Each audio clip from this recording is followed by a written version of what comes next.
दोस्तों, जब हम छोटे थे और हमारे सामने से कोई ट्रक, बस, कोई गाड़ी निकल जाती थी तो हम सोचते थे गाड़ियों के पहिए के बीच ये मटका सा क्या लगा हुआ है।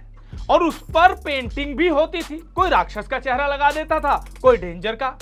हम सोचा करते थे ये मटका आखिर होता क्यों है। बड़े हुए तो पता चला इस मटके के अंदर डिफरेंशियल होता है। क्या होता है डिफरेंशियल, क्या काम करता है और किस तरह से इसका ख्याल रखा जा सकता है, आज के इस प्रोग्राम लॉरी में हम आपको बताएंगे। नमस्कार, ट्रांसपोर्ट टीवी में आपका स्वागत है। मैं हूं असलम कुरैशी। आप देख रहे हैं प्रोग्राम लॉरी। जो ट्रांसपोर्ट इंडस्ट्री से जुड़े होंगे उन्हें यह तो मालूम होगा कि डिफरेंशियल क्या है। ये मटका सा जो बना होता है, इसके अंदर आखिर क्या प्रक्रिया होती है जिसकी वजह से ये चक्के सही दिशा में घूमते हैं और आगे को ले जाते हैं। जबकि इंजन से आने वाला प्रोपेलर जो उस डिफरेंशियल से लगा होता है वो तो इस दिशा में घूमता है, लेकिन गाड़ी इस दिशा में जाती है। आखिर ऐसा होता कैसे है? इसका जवाब यह है कि जो प्रोपेलर ऐसे घूमता है वो आगे जाकर डिफरेंशियल में अटैच होता है और वो 90 डिग्री से अपना जो फोर्स है वो डाइवर्ट कर देता है दोनों चक्कों की ओर। यानी कि इंजन से जो पावर प्रोड्यूस होती है वो प्रोपेलर के जरिए डिफरेंशियल में पहुंचती है और डिफरेंशियल से डाइवर्ट होकर दोनों पहियों में जाती है, जिससे व्हील रोटेट होता है। तो एक्चुअल में डिफरेंशियल गियर और शाफ्ट का मैनेजमेंट होता है। कितनी बढ़िया कारीगरी से इसे फिट किया गया है आप समझ सकते हैं। कितना बढ़िया इसके पीछे लॉजिक लगा होगा, कितना समय लगाया होगा इसके पीछे ऑटोमोबाइल मैकेनिक ने, ताकि ये इस तरह से सही दिशा में चल सके। अब ये काम कैसे करता है ये भी बता देते हैं। अब इतना तो हम जान गए कि इंजन से एक प्रोपेलर शाफ्ट आती है जो डिफरेंशियल में लगती है और जो आगे जाकर उसकी फोर्स को डाइवर्ट करती है, जिससे चक्का घूमता है। लेकिन सबसे ज्यादा इंपॉर्टेंस डिफरेंशियल की तब होती है जब गाड़ी टर्न लेती है। दरअसल ये जो मटका सा बना है उसके अंदर एक क्राउन रिंग होती है, बड़ी वाली रिंग, और उसके साथ एक ड्राइव शाफ्ट पिनियन, एक रॉड के माध्यम से पिनियन जुड़ा होता है। पहले वो रोटेट करता है, वो आगे जो बड़े वाला क्राउन रिंग है उसको रोटेट करता है। जब गाड़ी स्ट्रेट चल रही होती है तो इसका कोई खास काम नहीं होता, ये भी घूमता रहता है और गाड़ी आगे जाती रहती है। ये सिंपल अपनी रोटेशन करता है। लेकिन इनके साथ एक छोटा सा डिफरेंशियल लगा होता है जो मुख्यतः काम करता है टर्न लेते वक्त। गाड़ी राइट या लेफ्ट टर्न लेती है उस समय इसमें एक छोटे से साइड गियर या सन गियर जिन्हें कहा जाता है वो होते हैं और प्लैनेट गियर्स होते हैं।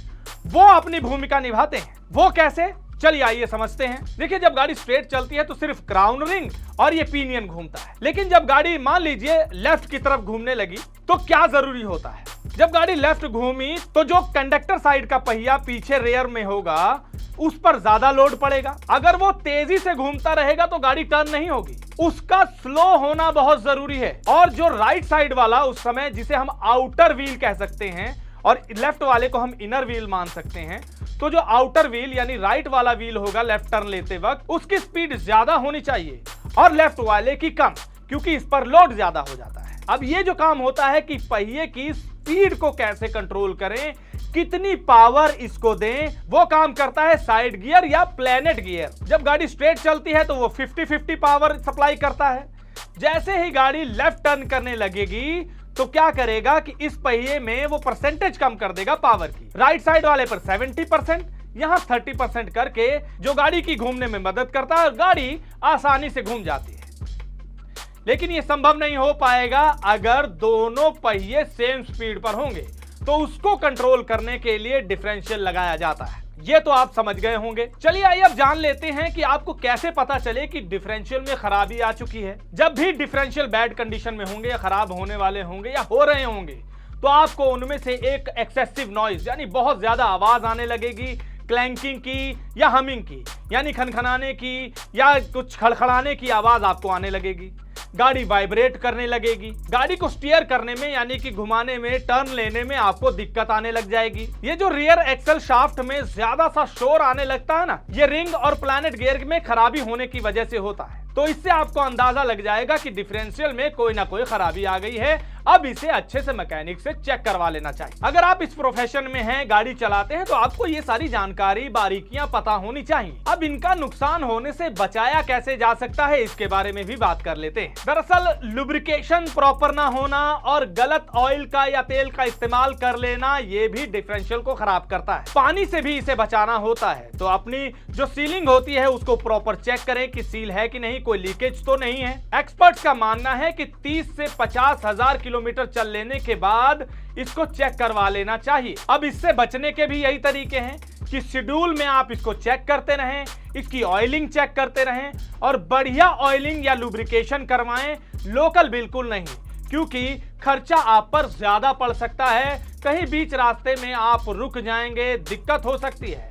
बैड डिफरेंशियल यानी कि खराब डिफरेंशियल के साथ ज्यादा सफर ना करें। जरा सा भी आपको कोई ऐसी आवाज आती है जिससे लगे कि हाँ डिफरेंशियल में कोई दिक्कत है, तो तुरंत मैकेनिक को चेक करवा लें। और इंडियन रोड जहां पर ज्यादातर बड़े बड़े गड्ढे मिलते हैं, खासकर इन बरसातों में आप देखेंगे, वहां पर तो खास ख्याल रखना होता है कि आप सेफली यानी सुरक्षित तरीके से गाड़ी को चलाएं, बहुत हार्श ड्राइविंग ना करें, बार बार कट्स या ड्रिफ्ट मारने की कोशिश ना करें, ये डिफरेंशियल पर असर डालता है। और दोस्तों कई बार आपके मन में ये सवाल आता होगा, खासकर जो गाड़ी चला रहे हैं, ट्रक चला रहे हैं, कि क्या अगर डिफरेंशियल थोड़ा बहुत खराब है तो हम उसको चला सकते हैं? बेहतर ये होगा कि आप उसे इस कंडीशन में ना चलाएं, मैकेनिक से दिखा ले, प्रॉपर उसका इलाज करवा लें। और जब पूरी तरह से डिफरेंशियल टूट चुका हो या ब्रोकन हो, उस स्थिति में तो बिल्कुल भी नहीं चलाना है, नहीं तो वो डिफरेंशियल के साथ साथ गाड़ी के और पार्ट्स में भी दिक्कत दे सकता है, जो आपको बड़ी चपत लगवा सकता है। तो इस तरह से आप अपने डिफरेंशियल का ख्याल रख सकते हैं। गाड़ी को शेड्यूल चेकिंग दे, जब भी चलें